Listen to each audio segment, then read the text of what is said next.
জয় শ্রীহরি শ্রী বিষ্ণু নারায়ণ। মহাকুম্ভ স্নানের যোগ 26শে ফেব্রুয়ারি শিবরাত্রির দিন শেষ স্নান, শাহী স্নান এই দিন শেষ হচ্ছে। তো আমরা এই জন্মে আর কিন্তু এই মহাকুম্ভ স্নানের যে যোগ বা মহাকুম্ভ স্নান, মহাকুম্ভ মেলা আমরা কিন্তু আর এই জন্মে পাবো না। 144 বছর পর আবার আসবে মহাকুম্ভ মেলা। তাই যারা মহাকুম্ভ মেলায় এর আগে স্নান করে নিয়েছেন তাদের কথা আমি বলতে পারবো না, কিন্তু যারা এখনো মহাকুম্ভ মেলায় স্নান করেননি বা যাবেন ভাবছেন বা সেখানে চলে গেছেন, স্নান সেরে আসবেন ভাবছেন যে 26শে ফেব্রুয়ারি শিবরাত্রির দিন স্নান সেরে বাড়ি ফিরবেন, আমি তাদের উদ্দেশ্যে কটা কথা বলবো। যদি আপনারা এই জিনিসগুলো মেনে চলতে পারেন, আর যে জিনিসগুলোর কথা বলবো সেই জিনিসগুলো আপনার বাড়িতে নিয়ে আসতে পারেন, আপনারা সম্পূর্ণ পুণ্য অর্জন তো করবেনই, তার সঙ্গে ওই যে জিনিসগুলো আপনারা বাড়িতে নিয়ে আসতেন, সারা জীবন যত দিন আপনারা বাঁচবেন সুন্দরভাবে সুখে শান্তিতে থাকতে পারবেন সংসারে। যা কাজ করছেন সেই সমস্ত কাজ সফল হবে, সুন্দরভাবে এগিয়ে যাবেন আপনারা। তো যে কথাটা বলছি, প্রথমে স্নানের ব্যাপারটা আপনাদেরকে বলে দিচ্ছি। কুম্ভ স্নান, মহাকুম্ভ স্নান যখন করবেন তখন এই কথাটা খেয়াল রাখবেন, ওখানকার আখাড়ার সাধু সন্তরা স্নান করার পর তারপর আপনারা স্নান করবেন, তাদের আগে স্নান করবেন না। কারণ তাদের কোপে পড়ে যেতে পারেন, তাদের রাগের শিকার হতে পারেন, তাহলে কিন্তু স্নান করাটাই অনর্থ হয়ে যাবে। এরপর যে কথাটা বলবো, ওখানে যখন স্নান করবেন আপনারা 5টা ডুব দেবেন অবশ্যই। যদি আপনারা স্বামী স্ত্রী দম্পতি হন, ছেলে মেয়েকে নিয়ে গেছেন, সন্তানদের নিয়ে গেছেন, সবাই 5টা ডুব দেবেন।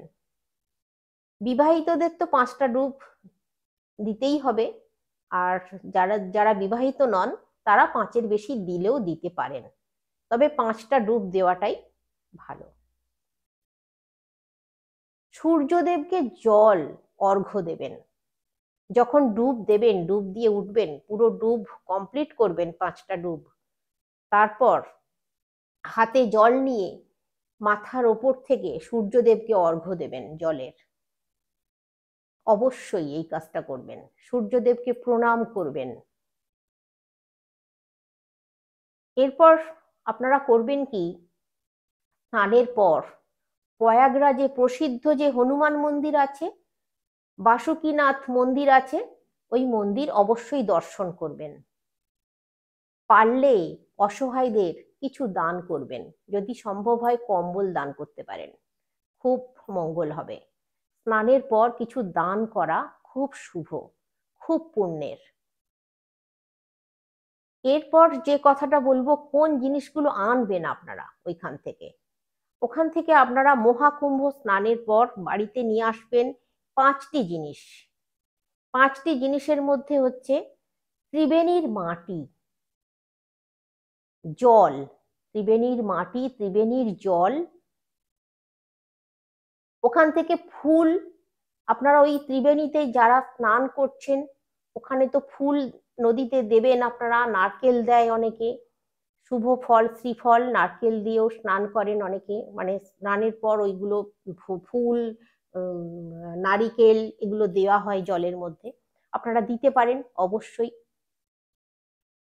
ফুল, ওই ফুল যদি একটু আপনার বাড়িতে নিয়ে আসতে পারেন খুব শুভ হবে, খুব মঙ্গল হবে। ওখানকার প্রসাদ, প্রসাদ আপনাকে নিয়ে আসতেই হবে। এরপর যেটা বলবো, তুলসী মালা অথবা রুদ্রাক্ষের মালা ওখান থেকে আপনি নিয়ে আসুন।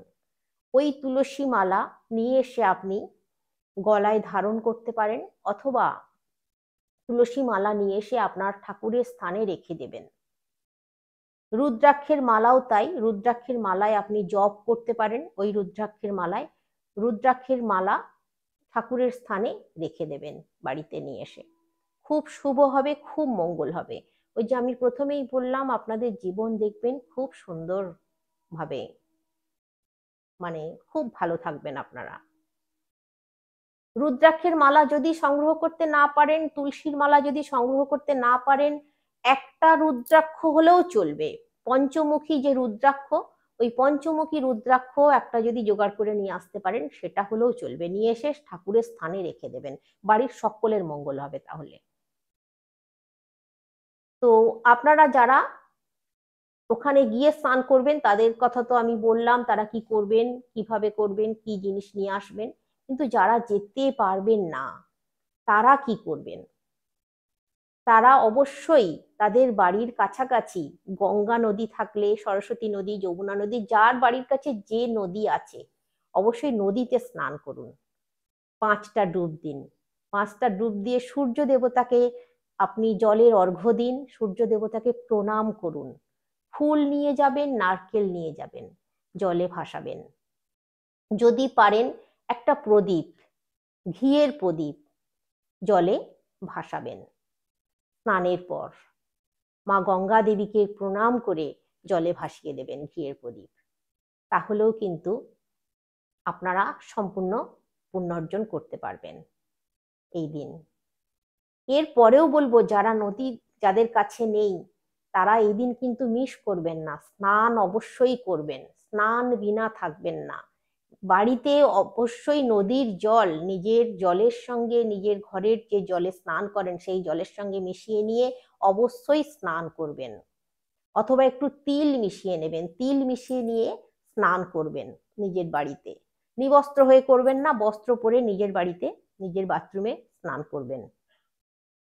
স্নান করার পর সূর্য দেবতাকে দেখবেন, সূর্য দেবতাকে অর্ঘ্য দেবেন। অবশ্যই তো সকালে স্নান করবেন। স্নান করার পর সূর্য দেবতা যে সময় উঠছেন, ওনাকে অর্ঘ্য দিন, জলের প্রণাম করুন। ফুলও নিবেদন করতে পারেন।